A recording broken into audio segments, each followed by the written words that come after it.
Shalom, shalom, shalom, shalom. Haleluya, haleluya. Puji Tuhan, Tuhan Yesus baik bagi hidup kita. Amin. Dia telah memberikan satu hari lagi buat kita, Kamis 25 Agustus tahun 2022. Sebuah anugerah yang patut kita syukuri dengan menjalani dengan penuh tanggung jawab di hadapan Tuhan tentunya. Dan percayalah, sama seperti Dia telah memberkati tidur malam kita, maka Dia juga pasti akan memberkati serta memelihara kita di sepanjang hari ini. Puji Tuhan, hari ini sebelum kita melakukan semua kegiatan aktivitas kita, izinkan kembali Tuhan bicara kepada kita melalui pembacaan Alkitab satu hari satu pasal dari pembacaan 52 hari bersama Yeremia. Dan luar biasa, hari ini kita akan mengakhiri pembacaan kitab Yeremia. Selama 52 hari termasuk hari ini, kita telah menerima banyak dari Tuhan, pesan-pesan secara pribadi yang membuat kita semakin bertumbuh dan berakar kuat di dalam Tuhan. Terima kasih atas kesetiaan saudara untuk mengikuti pembacaan Alkitab satu hari satu pasal ini.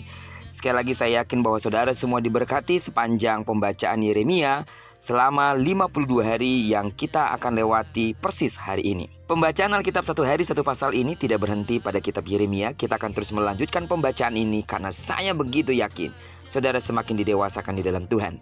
Tunggu dan rindukan Tuhan bicara kembali kepada kita masing-masing lewat pembacaan Alkitab yang akan kita lanjutkan pada besok hari. Puji Tuhan.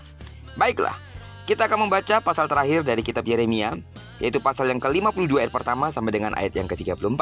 Judul perenungan kita pada pagi hari ini, Tuhan memelihara perjanjiannya.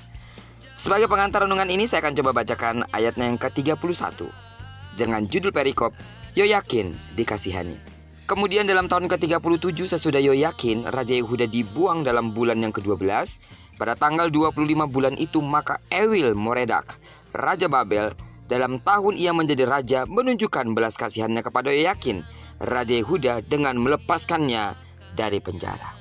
Kitab Yeremia ini ditutup dengan kisah Yoyakin yang dikasihani oleh Ewil Moredak, Raja Babel. Raja Babel ini memperlakukannya dengan begitu istimewa, dengan makan bersama-sama dengan raja, dan dipelihara kehidupannya, serta hidupnya terjamin dengan baik. Kita percaya bahwa apa yang dilakukan oleh Ewil Moredak, Raja Babel ini, adalah kehendak Tuhan. Bagi orang Israel, akhir cerita ini begitu penting. Raja keturunan Daud ini tetap ada sekalipun dia tidak pernah kembali ke Yerusalem.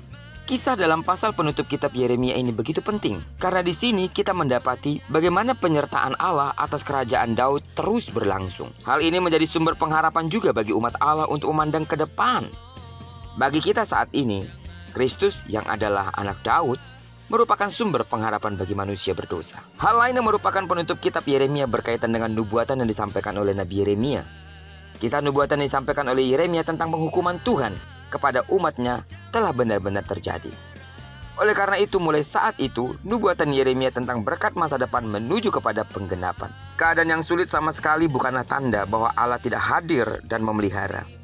Keadaan sulit hanya membuat kita sulit mengerti bagaimana Allah dapat hadir, memelihara dan menggenapi janjinya. Secara manusia memang kita begitu sulit untuk memahami bagaimana Tuhan dapat menyatakan kuasanya di tengah-tengah keadaan yang sulit. Keadaan sulit yang justru ditimbulkan oleh Allah untuk membuat kita atau pada saat itu orang Israel kembali meminta pertolongan kepada Tuhan. Ketika orang percaya berada dalam keadaan yang sulit, yang perlu dilakukan adalah tetap bersandar kepada Tuhan. Amin. Tidak menjauhi Tuhan karena Allah sedang bekerja dengan caranya sendiri. Dan Kristuslah kegenapan dari masa depan yang direncanakannya bagi hidup kita. Di dalam Kristus ada pengharapan. Di dalam Kristus kita mendapatkan kekuatan. Serta di dalam Kristus segala sesuatu dapat kita tanggung karena Dia yang memberikan kekuatan kepada kita. Amin. Kalau Tuhan begitu setia memelihara firman-Nya, apa yang dijanjikannya pasti akan digenapinya. Bahkan penghukuman yang dikatakannya pun akan dilakukannya karena Dia tidak pernah mengingkari apa yang telah difirmankannya bagi manusia, terlebih bagi umat pilihannya. Karena itu sebagaimana Tuhan setia atas janji dan firman-Nya, demikian juga Dia setia kepada kita yang telah memilih dan menebus kita dengan kuasa darah-Nya sendiri.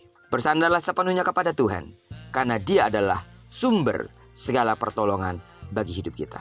Apapun persoalan dalam hidupmu sampai saat ini, percayakan sepenuhnya ke dalam tangan Tuhan.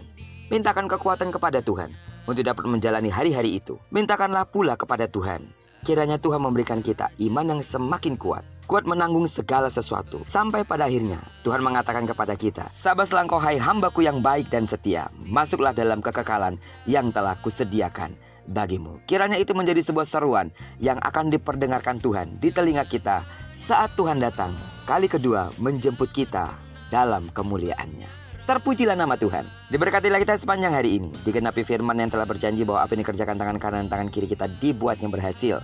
Kemanapun kaki kanan dan kaki kiri kita melangkah sepanjang hari ini, di sana pasti kemuliaan Tuhan akan dinyatakan.